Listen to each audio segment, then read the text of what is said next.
नमस्कार दोस्तों, मैं सीताराम शर्मा हिंदी एंड संस्कृत क्लासेज में आपका स्वागत है। आज हम आपको हिंदी व्याकरण में समास पढ़ाएंगे, तो चलिए शुरू करते हैं। दोस्तों, समास का नाम है द्विगु समास। द्विगु समास कहाँ पर होता है? जिसमें प्रथम पद संख्यावाचक हो और दूसरा पद प्रधान हो, वहां पर हमेशा द्विगु समास होता है। द्विगु का अर्थ ही होता है जिसमें दो हो, यानी यहाँ पर देखो द्विगु समास, यानी पहला जो पद होता है वहां संख्यावाचक होता है और दूसरा पद होता है वो प्रधान होता है। इसमें विग्रह करने पर हमेशा या तो समूह का प्रयोग किया जाता है या समाहार का। ध्यान दीजिए दोस्तों, या तो प्रयोग किया जाता है समूह का और या प्रयोग किया जाता है समाहार का, से मा हा रे। अब इन दोनों का अर्थ समझ लीजिए। पहले समूह का अर्थ होता है जिन चीजों को एक एक करके आसानी से गिन लेते हैं, वहां पर हमेशा समूह का प्रयोग किया जाता है, समूह लिखा जाता है। और जिन चीजों को हम एक एक करके गिन नहीं सकते, जो आपस में मिल जाती है, वहां पर हमेशा समाहार लिखा जाता है या संगम लिख सकते हैं। जैसे ध्यान दीजिए, जैसे आगा त्रिवेणी, तो देखो त्रि है वो तो संख्या आ गई, और वेणी का अर्थ होता है धार, नदी की जो धार होती है उसको कहते हैं वेणी।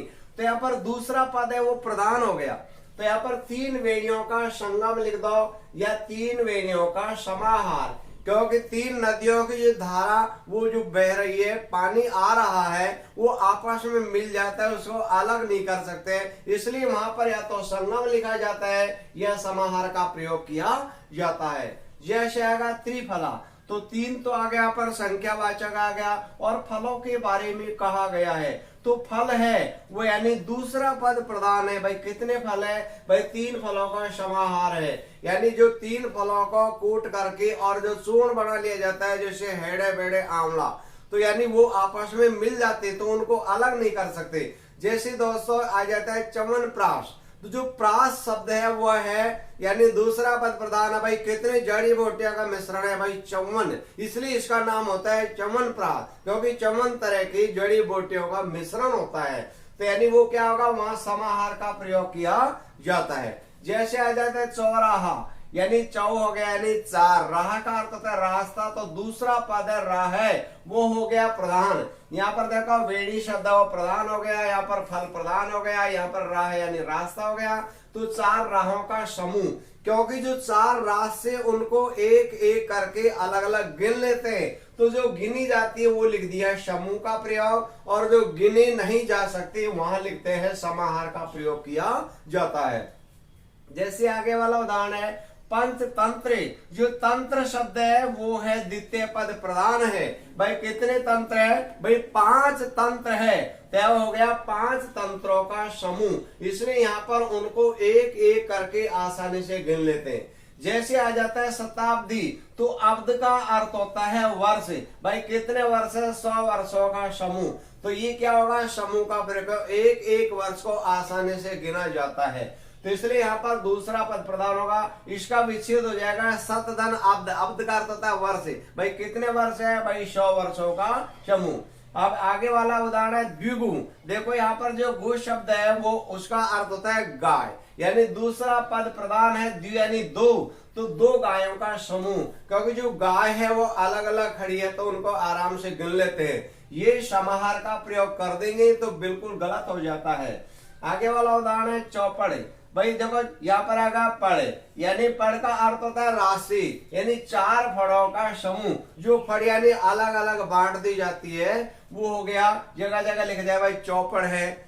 ऐसे इस प्रकार से प्रयोग किया जाता है। चौ कितना होगा? चार होगा, तो चार फड़ों का समूह हो गया। वहां पर समाहार का प्रयोग, क्यों? अलग अलग वो रास्ते बनाए जाते हैं, एक बीच में सर्किल बना करके वो अलग अलग निकले जाते हैं, वो होता है चौपड़ होता है। जैसे आ जाते हैं पंचामृतम, अब यहाँ पर देखो अमृत शब्द है वो दूसरा पद प्रधान होता है। भाई कितने मिले हुए? 5 है, यानी 5 अमृतों का समाहार। 5 अमृत होता है, यानी दूध, दही, घी, शहद और गंगा जल, इनको पंचामृत बोलते हैं। और ये 5 प्रकार की चीजें, दूध, दही, घी, शहद और गंगा जल 5 होते हैं, इनको पंचामृत बोलते हैं।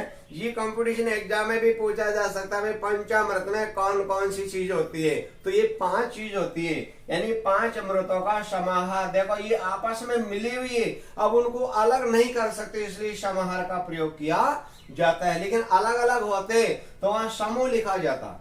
आगे वाला उदाहरण है सप्तऋषि, यानी यहाँ पर ऋषि शब्द है, वो दूसरा पद प्रधान है। भाई कितने ऋषि है? भाई 7 ऋषि है। तो 7 ऋषियों का समूह लिखेंगे, क्यों? उन ऋषियों को अलग अलग एक एक करके आसानी से गिने जा सकते हैं।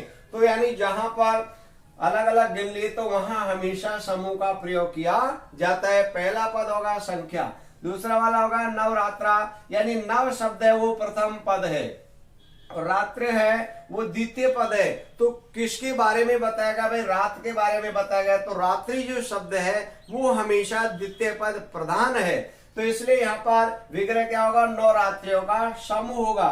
तो एक एक जो रात्रि होती है उनको गिनी जाती है, तो नवरात्रा हो गया नवरात्रियों का समूह। अब यहाँ पर ध्यान दीजिए दोस्तों, हमेशा समूह और समाहार के माध्यम से भी विग्रह करने पर कंपटीशन एग्जाम में बंदा गलत कर देता है।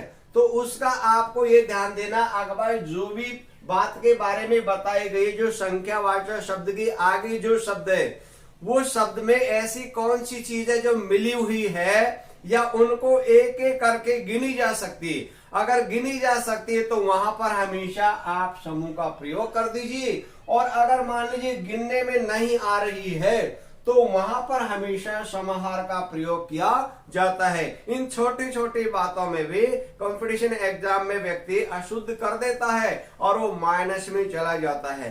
तो हमको यहाँ पर जैसे आ जाता है तिराहा, यानी हम तो तिराया बोलते, तिराया शब्द अशुद्ध होता है। तिराहा, राह का अर्थ होता है रास्ता। भाई कितने रास्ते? भाई 3 राहों का समूह। ऐसे इस प्रकार से लिखेंगे। जैसे पंच पात्र, भाई कितने पात्र है? भाई 5 पात्रों का समूह। ऐसे इस प्रकार से आ जाता है। जैसे आ जाता है मान लीजिए यहाँ पर, जैसे क्या नाम से अष्ट कमल, भाई कमल कितने? भाई 8 कमल है। तो कमल मिले हुए थोड़ी है, अलग अलग है, तो 8 कमल का समूह। ऐसे इस प्रकार से लिख देते हैं। तो कहने का मतलब है अब जहां पर यानी प्रथम पद तो होता है संख्यावाचक होता है और दूसरा पद होता है वो प्रधान होता है। और कंपटीशन एग्जाम में ऐसे भी पूछा जाएगा कि द्विगु समास में कौन सा पद प्रधान होता है।